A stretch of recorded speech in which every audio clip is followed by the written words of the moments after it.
Hey guys, welcome back to the JP Podcast. We're excited today. We're going to dive into a different topic than we've done in the past. And we have Andy and Jody Fisher with Your Real Estate Planners Group, powered by Keller Williams. That's right. Did I get that right? That's right. This is our first take, by the way. We did not do 6 takes before this, but we're excited to have you on, man. Thanks for coming. And Jody's not on camera, but she's here in the office today, so thank you as well for coming, Jody. And we're excited to jump into it. Yeah, let's do it. So tell me just a little bit about yourself and how you got into this section of real estate at this time, and then we'll dive into what it is. Yeah, so I've been in the real estate planner community for about 2 years now. And so we're a little bit different than your traditional transactional real estate agent. We really try and help people with building, protecting, and transferring their generational wealth that they built through real estate, and create a plan to transfer that wealth when inevitable comes knocking on their door. I've been a realtor for 17 years. I had a brand for literally 16 of those years. And about a year ago, we decided to rebrand ourselves as a real estate planner. My coach and mentor, Danny Ara, he is in Honolulu, Hawaii. He's been doing this for nearly 20 years. And didn't realize that nobody else in the nation was really helping people with creating a plan of action. So when he came and introduced this community to Keller Williams, we have an event called Mega Camp here in Austin, Texas. And it was like somebody reached into my soul and touched it and said, "This is what you're meant to do." And I looked at Jody and I said, this is our thing. Like, this is what we're going to do. Why did it impact you that way? I mean, it's just because nobody's doing this. No realtors are out there helping people figuring out, like, what does senior relocation look like for them?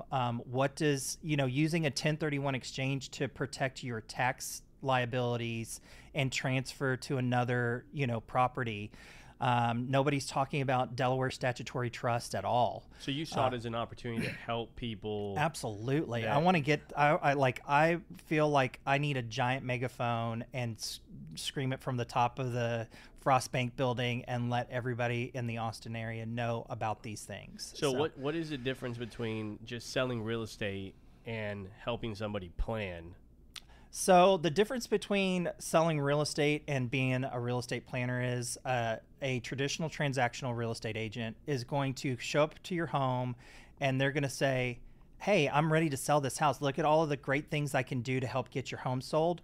And then they're going to sell your house. And then, 6 months down the road when you're filing your taxes, you're going to have a huge tax liability bill because of all the capital gains taxes that you had from either selling that raw land that you had, or the family farm that you had, inherited home that mom and dad, gifted that before they passed away, things like that. And we look at it as, how do we close that door on the tax liabilities? How do we make sure that families don't fight over what mom and dad left them? And so, instead of saying, here, you've got $25,000 in tax liabilities that you got to pay Uncle Sam, let's figure out a way to make sure that you don't have to do that. So you guys are bringing more of a tax strategy to real estate. Part of it, yeah. I mean, it's more of a holistic approach to look at your real estate as the largest concentration of wealth that you probably have. I mean, everybody has 401ks and, IRAs and all of the stuff to, save money. But they don't look at their real estate holdings, especially financial planners. They don't see that as a huge chunk of somebody's wealth, where we do. We actually work with a lot of financial planners, trust and, elder care, attorneys in general. We work with a lot of CPAs because a lot of these guys don't know about these programs that are out there.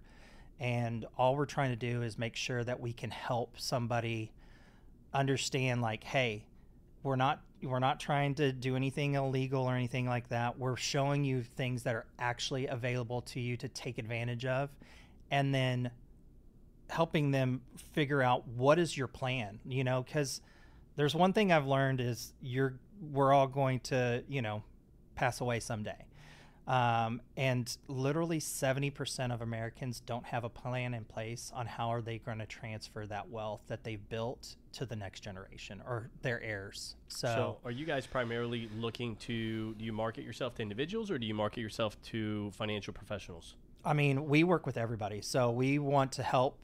So if you're a financial, professional and you don't know about what we do, we would love to sit down, take you to lunch, find out more about their business, more about learning about our business, and how can we be a resource to them. So that way, when they're talking to their clients and saying, hey, you've got all of these real estate holdings over here. Let's figure out what the proper way is to create a plan, either to sell them or gift them to your heirs, or what's the plan about that? Okay. So, and is that more of like just passive as like you guys network with people, or do you actually target financial professionals? No. So, I mean, we call that our bench, so we have a bench of like professionals that we are in business with that we would like to say, when an individual comes over to us that has real estate holdings and we sit down and actually create a plan on what does that look like for them, then it's like, hey, do you have a financial planner? Got it. So then you start working with their team. Right. Okay. Yeah. So let's talk about that. So you sit down with me, and am I a younger person, older person, most common? So we tend to work with the baby boomer plus generation. Okay. The baby boomers are literally the largest concentration of wealth ever in history. Right now with $70 trillion that they're sitting on, and they're getting ready to transfer that wealth to the next generation or their heirs, or kids of that generation. Some people, with Alzheimer's, getting old, losing cognitive abilities, things like that. That's when their kids start getting involved, and they don't know, what am I supposed to do with mom and dad's stuff? Sure. So we really try and sit down and figure out what is that plan. Okay. And that's where we want to be educators and not just, hey, I'm the real estate agent, I'm going to sell your stuff. Like, that's not us. So let's say that I'm like 55, 60, 65. Right. At what point do you engage people where they should start having a plan? I mean, I think that if you're 24 years old, you should have a plan. Like, if you're 35 years old, 40, whatever age, you should start making a plan now. Okay. I think, you could drive home from the grocery store and get in a car accident and not be here tomorrow. It's about, what does it look like for you to make sure that you have a peace of mind of what's going to happen when I'm gone. Okay. So we work with attorneys to create like wills and trusts.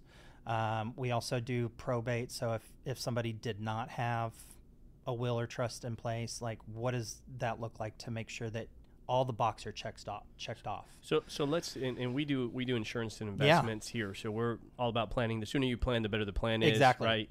The whole saying, most people don't plan to fail, they fail to plan. Exactly. And it's a lot harder for us when we're trying to sit down with somebody that's 50, that's never saved money, doesn't have a plan, because they have less time for their money to grow. They have less time for a lot of things in life. Things are more expensive, life insurance, long-term care, etc. So let's say I'm your typical client. Yeah. 55, 60, 65. You're probably in your like 70s, 80s. You're tired of being a landlord. You're maybe thinking about transitioning to either, all my kids are gone. I'm tired of this big house. All the maintenance is getting too much for me. I don't know what to do with this place. It's 2 stories. I need to move to maybe a smaller house, something that's single story. Maybe you want to move to a community and be with, active adults that are in the same situation that you're in. Things like that. Okay. We call them the terrible T's. Like, I have a bunch of real estate properties. I don't want to be a landlord anymore. I have all of these, terrible T's, which is tenants, trash, termites, toilets, and all of the other things that go along with being a landlord. Tenants, trash, termites, toilets, and all the other things. And all the other things. Okay. Yeah. So I'm an older person, and for somebody watching this, we'll talk to the younger person too here absolutely. in a second. Yeah. But let's say I have assets. Right. And I've invested in real estate. I own 3-4 properties. My personal home, maybe a couple small duplexes, fourplexes. What's my biggest challenge as I'm getting older now? I mean, that's the thing. It's like you're at the point where I don't want to deal with the hassle or the headache anymore. Okay. But maybe you still want that passive income. You know, you've been getting that mailbox money for years off of these properties. So we sit down with our clients. We look at them. We run what's called an asset performance test. Okay. We see how these properties are actually performing for their clients. Right now in Central Texas, your assets aren't performing as well as they used to. And that's because our taxes have gone up so much in a short amount of time, but you've got a lot of equity in them. So that's a powerful concept or problem right there. That is, because exactly. a lot of people aren't thinking about that. But yes, Yeah. when we bought our home here, December 2022, I think the appraised value on it was like we were paying taxes at around $1 million. Right. And as soon as we bought the house and it got recalibrated, calculated, however they do it every year now. Yeah. They all of a sudden it's $2.6 million house because that's what we ended up paying for it around there. And now taxes shot up huge. Yeah. So, and the biggest complaint that I've heard from people is how fast taxes are increasing. So if I am a landlord and I have rental property, a lot of my profit or my free cash flow is being eaten up by my increase in taxes every year. Exactly. Okay, so now I have an asset. While I have a lot of equity in there, it's worth a lot more. Maybe it's paid off or I owe very little on it. Yeah. I'm not cash flowing as much anymore. Right. Exactly. So you guys run that test. You said asset performance test? We call it an asset performance test. So we look at what the market value is versus what you're spending on that property each year, including those taxes. And then, you know, right now we're seeing on average around 3 to 5%. Can you give me like an example for somebody watching? Like, you know, like let's say you got a duplex. Okay. You bought it when it was roughly $200,000. Okay. Now it's worth probably around $500,000. You're paying taxes on that $500,000, and so your tax liability has shot up from being, let's just say, on average in Texas, it's around 2%. So you're paying before $6,000 a year in taxes. Okay. Now you're paying $15,000 in taxes. Okay. The rent versus, you know, the reward, your return on investment is not as high as it used to be. Okay. And so, you know, so when we do the calculations and we have an actual formula that we sit down and we run it for every single client that we work with. We'll run it on your primary residence to make sure, you know, you don't owe any liability there, and also on your assets in general. So when we figure out that asset is, you know, underperforming, which believe it or not, a lot of those are around like 1%. Some people are negative cash flow on those. And it's because of their mortgage and the taxes and stuff like that. So we can say, you know, how does this make you feel that you're losing money on this, or that you're not gaining as much money as you thought you were, versus, you know, and that's the thing about being a part of the Keller Williams real estate planner community is we have agents, roughly 500 nationwide. So we know where properties are making you the most amount of money. So if, let's just say that duplex that's $500,000 here, what if you sold that? And what if we helped you buy, you know, 5 properties at $100,000 in Sioux City, Iowa, where you're getting 10 or 15% return on your investment? Wouldn't that make you feel better? Got it. So you're taking a property where I'm at 2%. You said roughly 2% in taxes, right? Yeah, 2% taxes is what we see on average. Okay. So if I'm at $4,000, then it jumps up to 10. That's $6,000, $500 less in cash flow. Yeah. And so you'll come in and you'll say, hey, so you're looking at what is the leftover positive cash flow, right? So rents minus, if I have a mortgage payment, taxes, and insurance, right? What's left over, right? And then you're dividing that free cash flow into what? Into the total money I have invested in there to get that percentage. So the calculation's a little more complicated. Okay. So I don't actually have one of my worksheets with me, but that's the thing is like we plug in all of the numbers. We look at it from every angle. Okay. And then, you know, when we sit down and we discuss and at a planning session for our clients, that's when we present the asset performance test Okay. to them and show them like what is your actual return on investment. Plus, actually having some money in reserves. Okay. A lot of people don't take that into consideration as well. You have vacancy loss, you have, repairs on the property, things like that. So Okay. make a little sense. Yeah. So if I put in, what does somebody put into an investment property? 20%? On average, yeah. I mean, we see 20-25% is about the average on what somebody puts into a property. So you guys will take the free cash flow, you'll divide it into what I invested into the property, so I'm getting my return on investment, and then you'll look at other properties around the country where I could get a better cash flow out of reducing my taxes. Correct. So and also we also have an option called a Delaware Statutory Trust. Okay.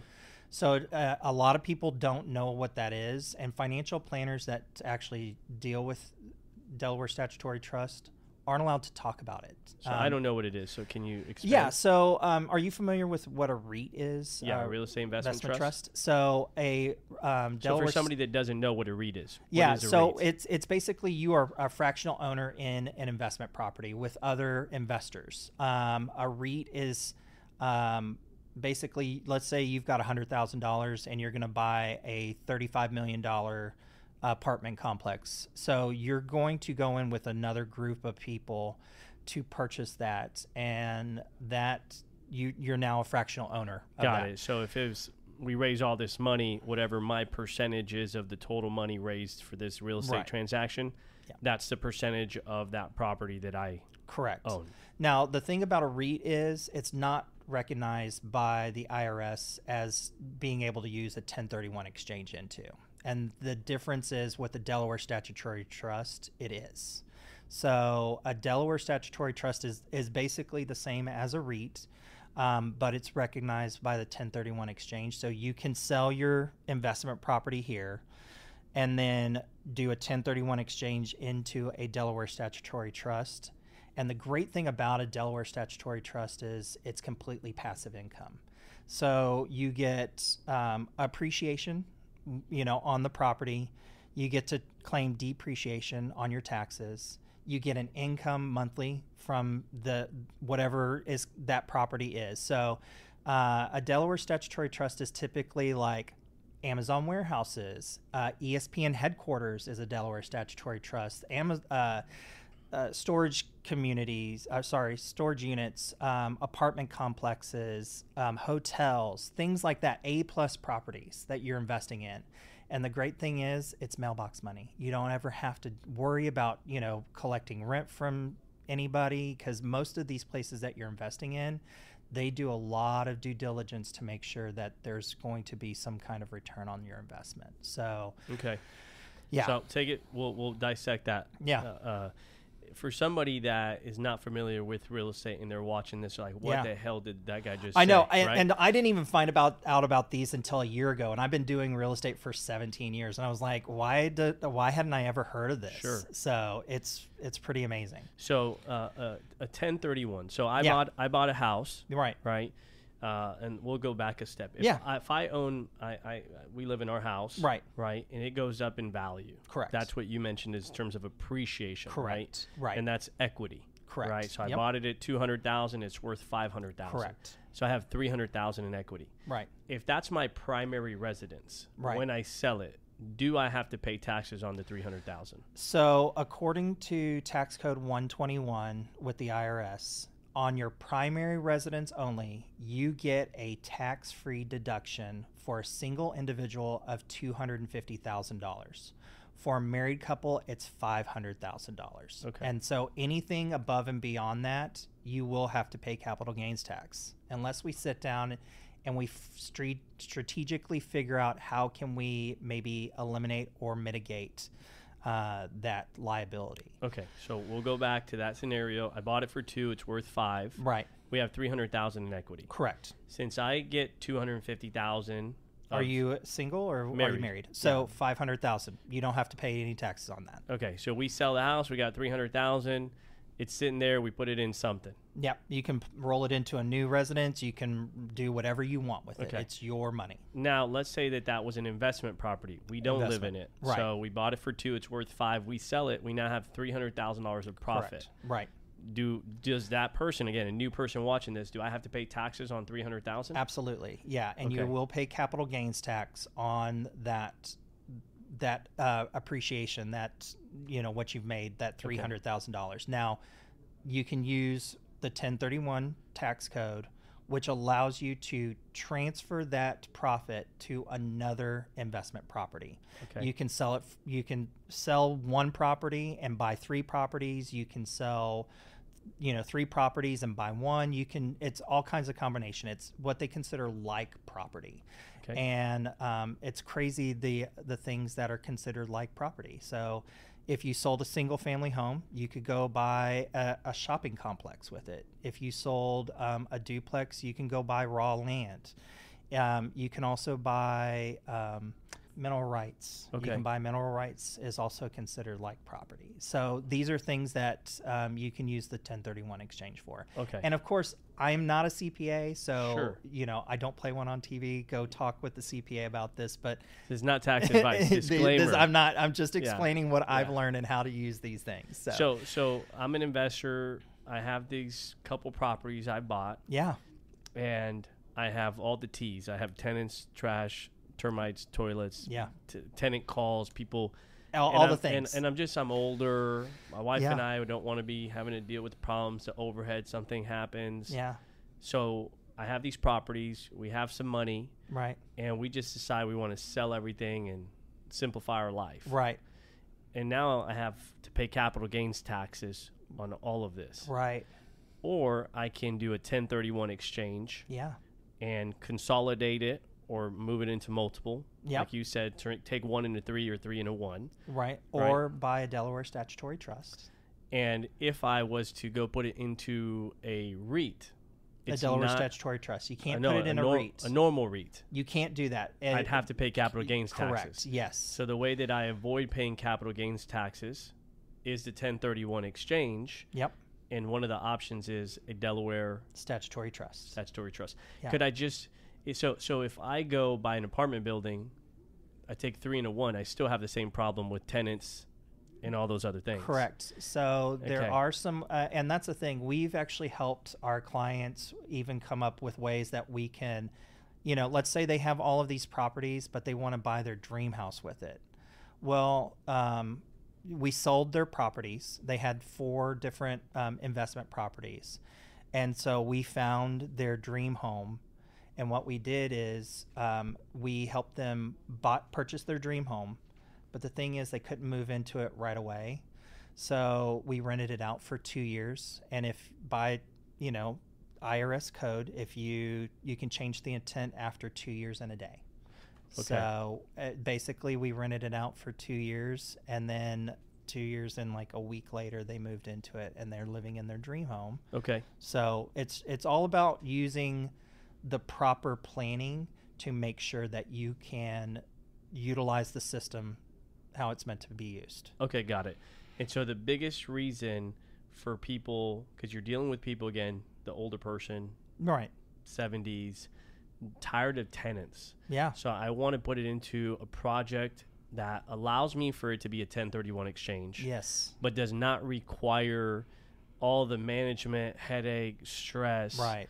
And the REIT would accomplish that, but it doesn't pass the tax requirement. Correct. So that's where the Delaware Statutory Trust does. Right. And so now I can take all my equity, and instead of paying capital gains, I put that into another investment. Correct. Okay.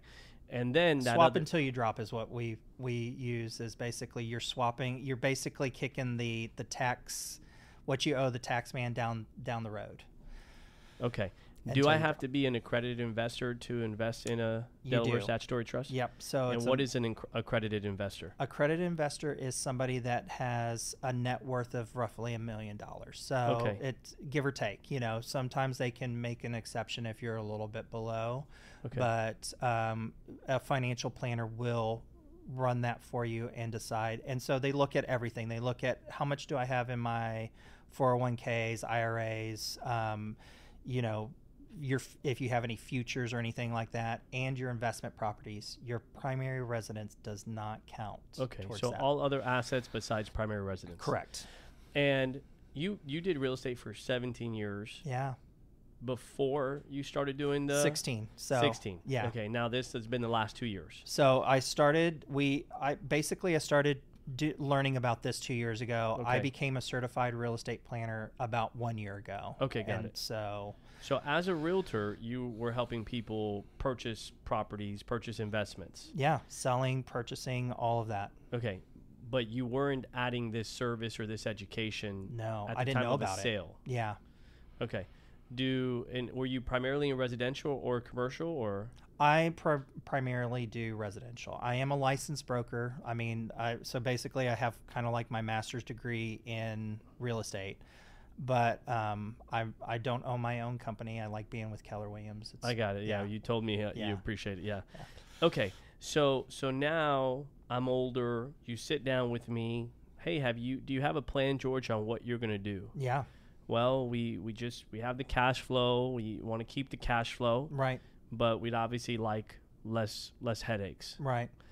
So then that's when you present those options. So, I mean, that's when we dive into more about who you are. Like, you know, who's your family? I You have know? 2 kids. Yeah. So They're grown, let's say. Let's say they're married, grown they have and kids, married, and they have grandkids. kids of their own. Great. And you know, their grandkids and stuff like that. So what we do is we look at the family aspect as well, and then decide, like, you know, who of your family would you like to bless? All of them evenly. If you want to bless them all, you want to bless your kids or your grandkids or all of them equally. All of them equally. The great thing about a Delaware statutory trust is you name them as your beneficiary, and if you pass away, you can say, I want equal share to go to each of those, and then they would all get equal share from that Delaware statutory trust. Is that then paid out to them, or are they getting the cash flow, or they're getting the investment? They can choose. They can choose to okay. leave it in the Delaware statutory trust until the cycle runs out, and then, of course, once the cycle is done, they'll need to become an accredited investor, or upon death, they can actually take the funds out of that Delaware statutory trust. So, Okay. So then I could pass it on to my kids that way. yeah, They get the cash flow. yeah, And is it taxable to them? no. And that's the great thing about the things that we're teaching is upon death, you get what's called a step-up cost basis. So you're basically, let's say you own real estate and then you pass away. That's why you don't want to gift your kids before you're gone the house that you own. And the reason why is you're basically giving them the burden of cost whenever you bought that versus what the value is now. So, and that's why we really sit down. So if a person gives their kid the house, hey, I'm going to transfer this property to you before they pass away. Don't do it. Now, I bought it for $200. I'm giving it to them. It's worth $5. Yeah.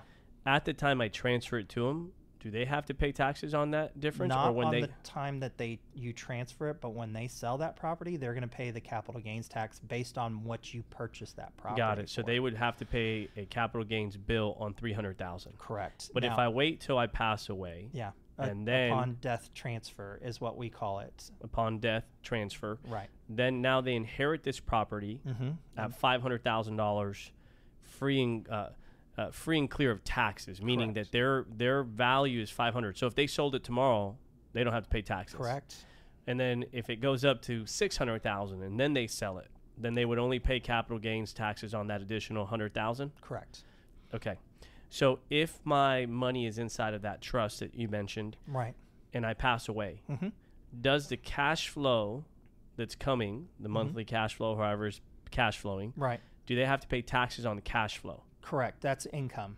That is So- income tax. Right. Income tax, which is much lower than capital gains tax. So capital gains tax in the United States is roughly 20%. And then if you have a gross adjusted income of more than $400,000, you add another 4% onto that. So in a year. So it depends on whatever tax bracket they're in. Correct. Okay. So now let's just say I had $1 million in that trust. Right. Okay. And it's paying cash flow. Yeah. They're paying income taxes on the cash flow. correct? Correct. Yep. And when that cycle finishes and that $1 million gets dispersed back to them, Right. that $1 million is not taxable to them. No, it's That's not. that's the basis. Correct. Yep. Okay. Is it so when it's in the trust, does the $1 million keep increasing in value, or is it just the cash flow? No. So that's the great thing about a Delaware statutory trust is not only do you get that annual income, so off of $1 million, you should be getting somewhere right around like 50,000, if not more, a year. So around 5%. Around 5% is what we see on average. Now, not all Delaware statutory trusts are the same. They have different life cycles. So some are as short as like 3 years, some are as long as 10 years, but somewhere in between there, we say on average around 5.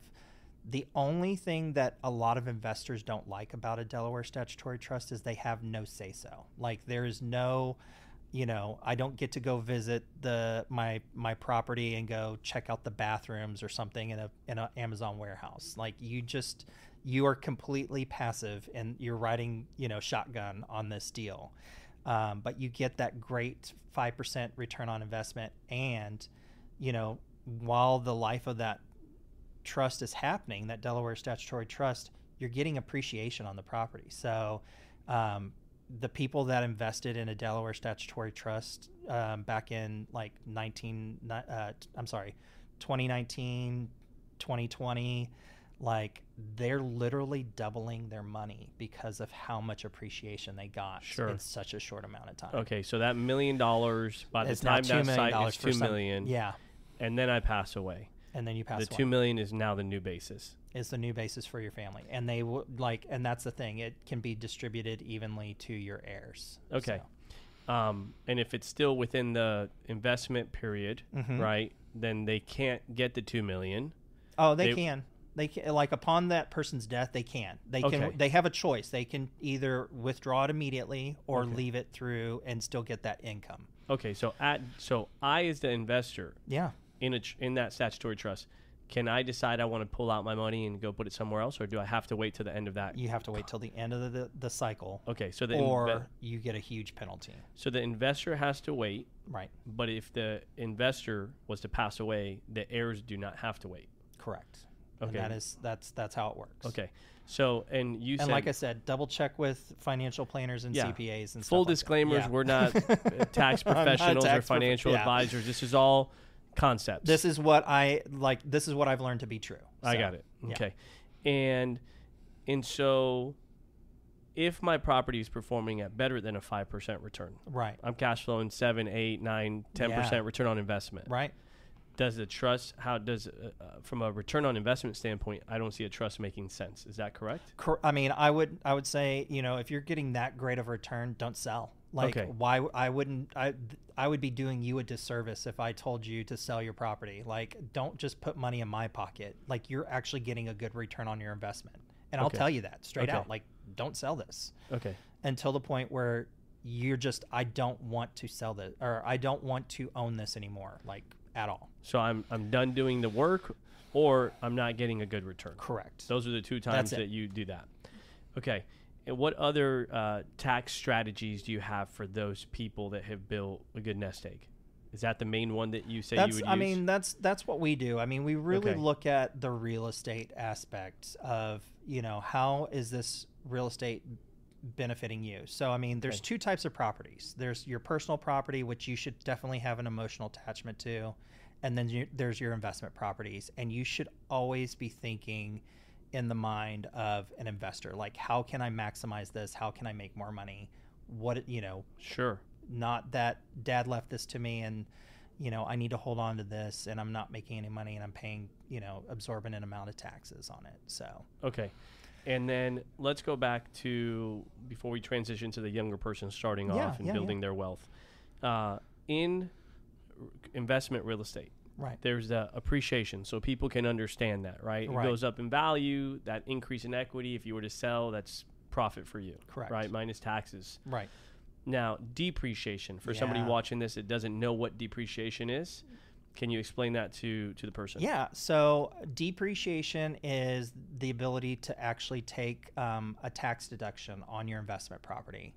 And the IRS says a depreciation of a property can be used over 27 and a half years, which I don't know why they said 27 and a half, but that's their code. And so the crazy thing is if you take depreciation, you're going to have to pay a recapture tax whenever you sell that property. Or if you don't take it, you're still going to have to pay a recapture tax, which people don't know that. Like, they have these investment properties.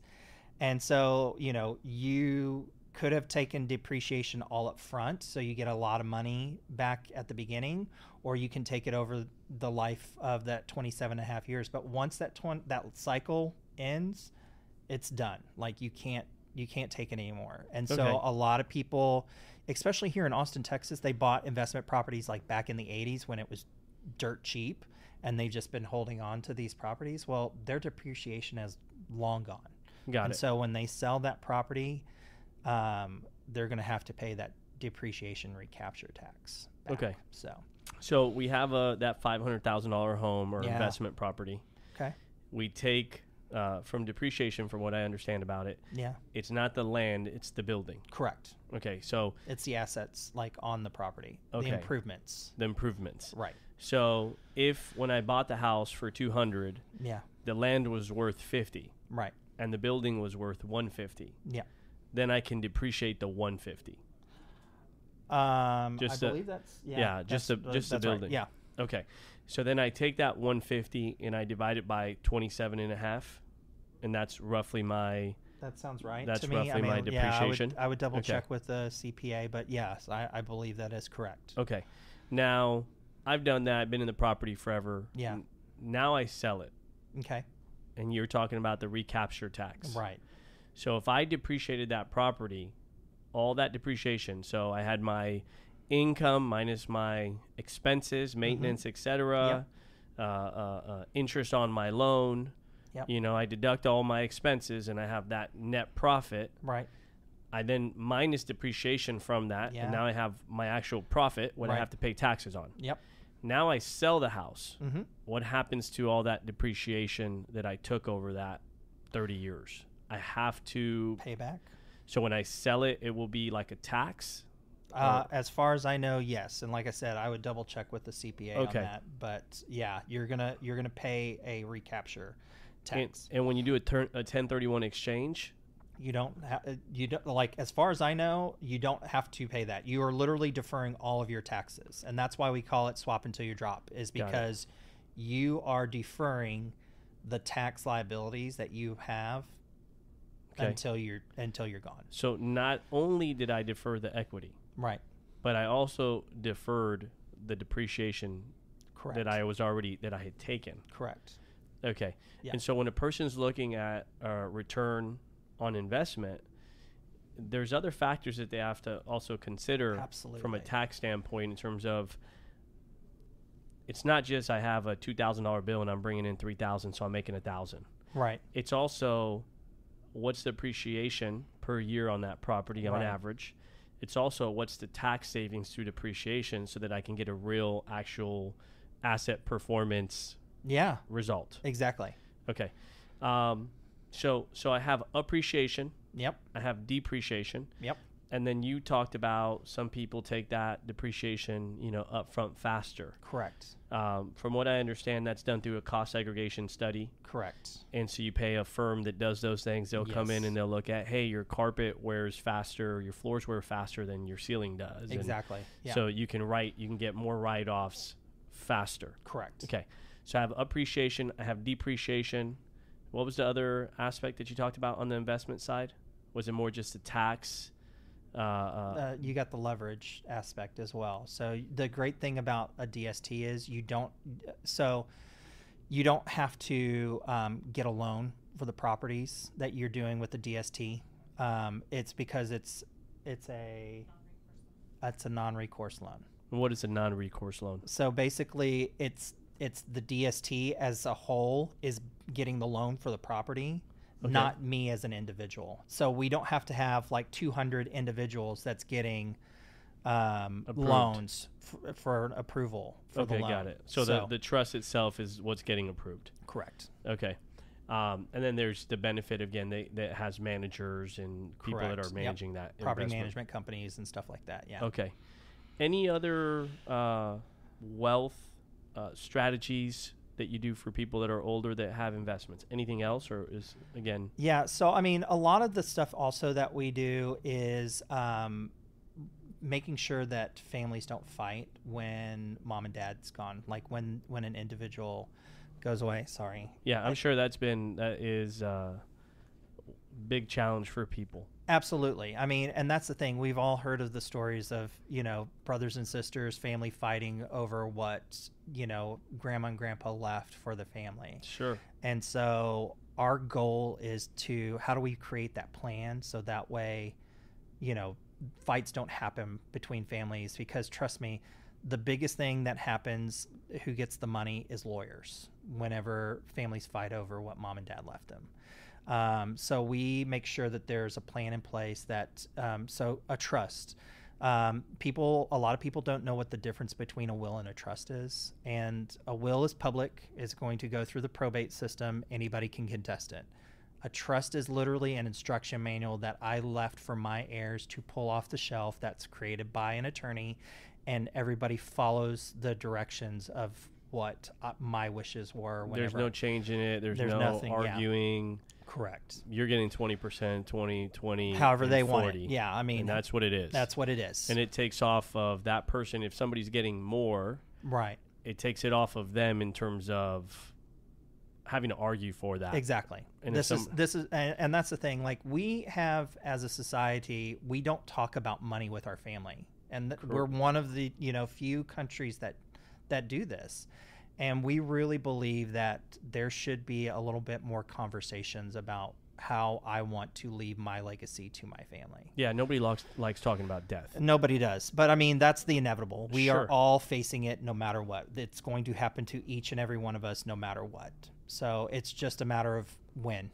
Got it. And so you make sure that person, if they don't have an estate planning attorney, right, then you help them, correct, to have a conversation with one, right, so that you're creating their real estate plan with also the living trust. Exactly. And the also another difference between a will and a trust is a trust is a little more expensive up front than a will is. But the thing is you're going to save your family so much more money because they're not having to pay lawyers to go through the probate system. Hundreds of dollars per hour. I mean, we're talking, you're going to save your family thousands and headaches fighting over, of course, that. So, and the time. It's a time. The time process. We had Will come out. He's an estate planning attorney. Yeah. And we did a show on that, which is a great, if you guys haven't seen that one, it's a great episode on the difference between trust and wills. And why almost everybody that has assets needs a living trust. Absolutely, 100%. So let's transition real quick. And I know that your specialty is more on transferring of wealth and tax strategies. If somebody's younger and I'm watching this, absolutely, right? Yeah. What should I be looking at? Real estate's so expensive right now. It's interest rates are 6.5%, 7.5%. Yeah. What advice do you have to a younger person that's saying, I want to buy real estate, I want to build real estate investments? I understand real estate's a great investment opportunity. It is. How do I go about it? How do I start? Where do I start? It's kind of a big question there. And that's the thing is that real estate, do it today. Because, the as Gary Keller says, the best time to plant a tree is 100 years ago. And, the second best time to do that is today. So, sure. You don't have to buy real estate here in Austin, unless you want to buy it as your primary residence. And as a young person that's looking to build wealth, let's say you don't have a home, you've been renting, you're buying something, you're just buying it for somebody else. So in Central Texas right now, it's a buyer's market. So you can get the home of your dreams today and not have to fight over a bunch of people to try and get into the home that you want. Interest rates are going to come down. Like, we know that we're just in a cycle, it goes like this on a regular basis. Right now, we're kind of hitting near the very bottom, but we're about to start coming back up. So the Fed's already talking about reducing interest rates in September, so that's a month away. Once that happens, we're going to start seeing, the floodgates open, because there's a lot of pent-up buying angst right now. A really great strategy as a young person is buy a primary residence for yourself and do what's called house hacking. Do you know what that is? Yeah, but let's say I don't. If you don't, it's basically I own a house and I'm going to rent out my bedrooms, so that way those bedrooms are basically paying the mortgage, and then I have a very leftover amount that I'm paying towards the mortgage and or the bills, the utilities. Got it. And then using that to leverage yourself, because once you start having enough income coming in off of that, you save up, and then in maybe a year or two, you're buying your next house. And then you rent out the room that you were living in, and now you've got a income property. That was your primary residence, and you're buying another property. And so you can do that. Also, another thing that I would recommend doing is buying a duplex, because you can claim that duplex as your primary residence and have an income property on the other side. And the great thing is that when you're purchasing that property, the appraiser is going to look at the income that's coming in off that other side as giving you more buying power to purchase that. So, we're all about, like I said at the beginning, building, protecting, and transferring wealth.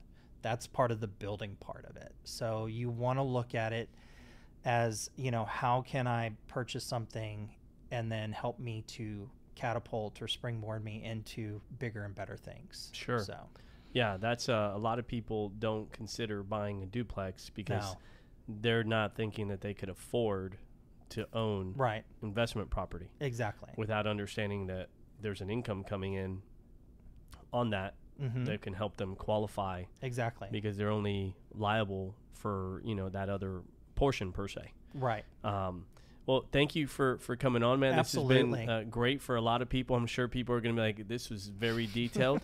There's a lot to learn. There is. So thank you for your time today. Absolutely. And thank you so much for having me. Thank you, Jody, in the background, dishing some support there. Guys, I hope you found some value. We also did a great podcast with Jesse Locken on looking into purchasing real estate, and if you want to know more on the loan side of it and where do I start, how do I start, it's a great other one to watch, or the one on living trust and wills. So thanks for watching, and take care, everybody. We'll see you on the next one. Bye-bye.